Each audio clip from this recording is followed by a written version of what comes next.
दोस्तों हरे कृष्णा। स्वागत है आपका अपने YouTube चैनल यश भक्ति वीडियोस में। आप सभी का बहुत बहुत स्वागत है। माघ मास के आगे की कथाएं आश्रम है जो समस्त कामनाओं को पूर्ण करने वाला है। जो मनुष्य श्रवण मास की पूर्णिमा को वहां स्नान करता है वह मनवांचित फल को पाता है। जो कांडमूल फल और शंख द्वारा अश्मित हो दोनों योगों का फल प्राप्त कर लेता है। भाद्रपद मास के शुक्ल पक्ष की पश्चिमी तिथि में वह स्नान करके पुष्प धूप और चंदन आदि के द्वारा ऋषियों का भक्ति पूर्वक पूजन करना चाहिए। और पूजन का मंत्र इस प्रकार तथा ओम जगदेश नमः, ओम अनुरुद्धताय नमः इस प्रकार उच्चारण करके फिर पूजन करना चाहिए। हे ब्रह्मर्षियों, पूर्व काल की बात है, एक समय संसार में 12 वर्षों तक वर्षा नहीं हुई। जीविका की साधन भूत समस्या, औषधियां, अन्न और फलौदी की नाश हो गया। इसे सब लोग भूखे की पीड़िता से व्याकुल हो गए। इस प्रकार अन्न का विनाश हो जाने से जब सारा भूमंडल भूख से पीड़ित हो गया तब सप्तषि लोगों की श्रद्धा से व्याकुल होकर इधर उधर भड़कने लगे। घूमते घूमते हुए सब लोग वर्षा दर्द के नमक राजा के राज्य में गए।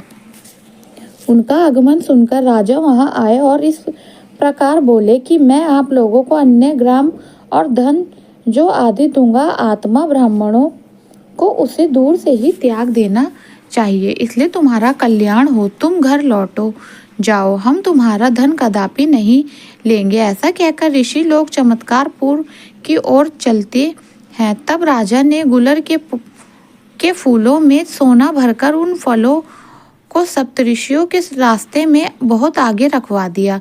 तब वे मुनि पृथ्वी पर गिरे हुए गुलर के फलों को देखकर बड़े प्रसन्न हुए और भूख से पीड़ित होने के कारण उन सबको उठाने लगे।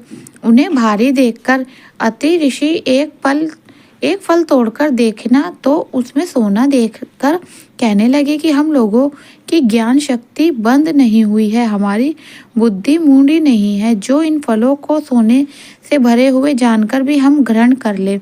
इसलिए इन सोने से भरे हुए फलों को दूर से ही त्याग कर चल देना चाहिए। वहीं सौभाग्यशाली और श्रेष्ठ है जब तक ब्राह्मण धन पाकर शोक करने की जगह प्रसन्न होता है, वह मदबुद्धि उससे होने वाले नरक को नहीं देखता। दान लेने के समर्थ होकर भी जो इसे वृत्ति उन्हीं वही लोग मिलता है जो दाताओं को मिलता है। प्राप्त हुआ मानव आत्मा कल्याण से वंचित हो जाता है।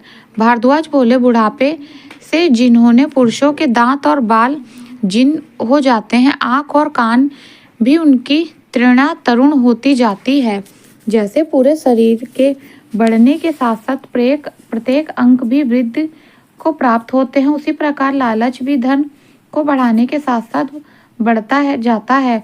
गौतम ऋषि ने कहा का मन संतुष्ट है, इसके लिए सर्वव्याप्त संपत्तियों है। जिसने अपने पैरों में जूता पहन रखा है उसके लिए सारी पृथ्वी चमड़े से ढकी हुई है। संतोष रूपी अमृत से प्राप्त हुआ शांत चित्त वाले मनुष्य को जो सुख मिलता है वह धन के लोभ में पड़कर इधर उधर दौड़ने लगने वाले लोगों को कहाँ से मिल सकता है। असंतोष तो सबसे महान दुख है और संतोष महान सुख है। इसलिए सुख की इच्छा रखने वाले पुरुष सदैव संतुष्ट रहे। विश्वामित्र जी बोले, किसी वस्तु की इच्छा रखने वाले पुरुष की जब एक कामना पूरी हो जाती है तब दूसरी वस्तु की तृष्णा लगती है। वशिष्ठ जी ने कहा, कामना रखने वाला पुरुष तो सहस्त्र कामनाएं पाकर भी कभी संतुष्ट नहीं होता। जो घी किया है होते देने से अग्नि प्रज्वलित होती है, उसी प्रकार उसकी इच्छा रखने वाला पुरुष मोहग्रस्त होने के कारण कभी सुखी नहीं पाता। अरुंधति जैसा आनंद मृदुल तंत्री कमल नाल में जाकर स्थित है, उसी प्रकार देहधारियों की देह में विद्यमान तृणा अनेक अंतकणों का आश्रम कोटि बुद्धि वालों के लिए जिसका त्याग करना बड़ा कठिन है, तो मुझे भी उस धन को क्यों नहीं मिलना चाहिए। पशुमुख के कहा, सदा धर्म प्रायण विद्वान पुरुष जैसे आचरण करते हैं, पहले हित की इच्छा रखने वाले विज्ञ पुरुष को भी वैसे ही आचरण करना चाहिए। ले गए इसके बाद उन्होंने चमत्कारपुर के क्षेत्र में प्रवेश किया। वहां पहुंचते ही उन्हें अचानक अपने सामने आया हुआ सन्मुख नामक सन्यासी दिखाई दिया। तब उसी के साथ में किसी वन के अंदर चले दिए। वहां जाने पर उन सभी ने कमल के सुशोभित एक सुंदर सरोवर देखा। तब भूख से पीड़ित होने के कारण उन्होंने उसे पोखरी से बहुत तेरे मृदुल निकले और किनारे पर रखकर संध्या तर्पण आदि पूर्ण कर्मों में लग गए। इसके बाद सर्व लोग जल्दी से निकलकर एक दूसरे से मिले। तब वह उन मृदुलियों को देखकर इस प्रकार कहने लगे। ऋषि कहने लगे, आप भूख से पीड़ित हैं।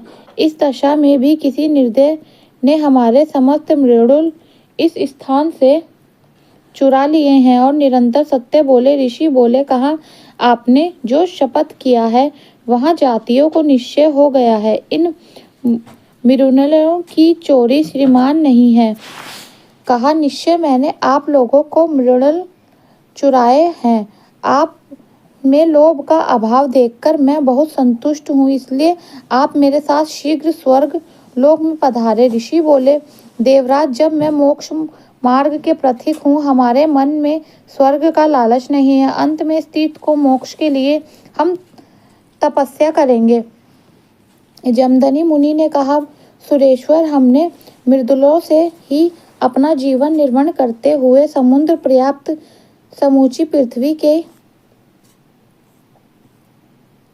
करेंगे। साथ हमें जो मनुष्य एकग्रचित होकर यहाँ इगुड़ी बेर या फिर बेल आदि से पितरों के लिए श्राद्ध करेगा, फिर सब पापों से मुक्त होकर किन्नर गानों के मुख से अपनी स्तुति सुनाते हुए देव दुर्लभ परम सिद्धि को प्राप्त करेगा। ऐसा कहकर इंद्रदेव सभी ऋषियों से प्रयासित होकर वहां से अंदर ध्यान हो गए। अगर वे सब ऋषि वहीं रहने लगे, फिर दीर्घकाल व्यतीत होने पर उन्होंने भी भारी तपस्या करके जलराम नित्य रहित प्राप्त कर लिया। सप्तर्षियों ने अपने आश्रम का त्रिशूलधारी भगवान शिव के लिंग के स्वरूप की जो स्थापना की है, उसके दर्शन मात्र से ही मनुष्य पाप मुक्त हो जाता है। जो भक्ति पूर्वक पुष्प, धूप आदि, चंदन आदि से उनका पूजन करता है, वह अवश्य ही मोक्ष को प्राप्त हो जाता है। यहाँ पर एक शब्द सुनना मृदुल कहने कमल की नल को यानी कि कमल के डंबल के श्री सूत्र जी कहते हैं। हे ब्राह्मणों, क्षेत्र में एक दूसरा आश्रम महर्षि अगस्त्य का है। वह साक्षात विश्वात्मा भगवान महेश्वर निवास करते हैं। वहां चैत्र मास के शुक्ल पक्ष की चतुर्थी तिथि को स्वयं भगवान सूर्य आकर देवताओं के स्वामी महादेव जी की पूजा करते हैं। जो कोई भी मनुष्य वह भक्ति पूर्वक भगवान शिव की पूजा करता है, वह उत्तम लोक में जाता है, और जो वह श्रद्धा पूर्वक श्राद्ध करता है, उनके पिता उनकी उस प्रकार तृप्ति होती है जैसे पितृ मक्ष यज्ञ से उन्हें तृप्ति होने होती है। जिस समय विंध्याचल पर्वत ने बढ़कर सूर्यदेव का मार्ग रोक लिया था, उसे समय के सूर्यदेव ब्राह्मण का रूप धारण करके चमत्कार नामक नगर के क्षेत्र में महर्षि अगस्त्य के आश्रम पर गए हैं और कहने लगे। तो यह थी आज की वीडियो। अगर मेरा वीडियो आपको पसंद आया हो तो प्लीज़ चैनल को लाइक, शेयर, सब्सक्राइब करना ना भूले। राधे राधे।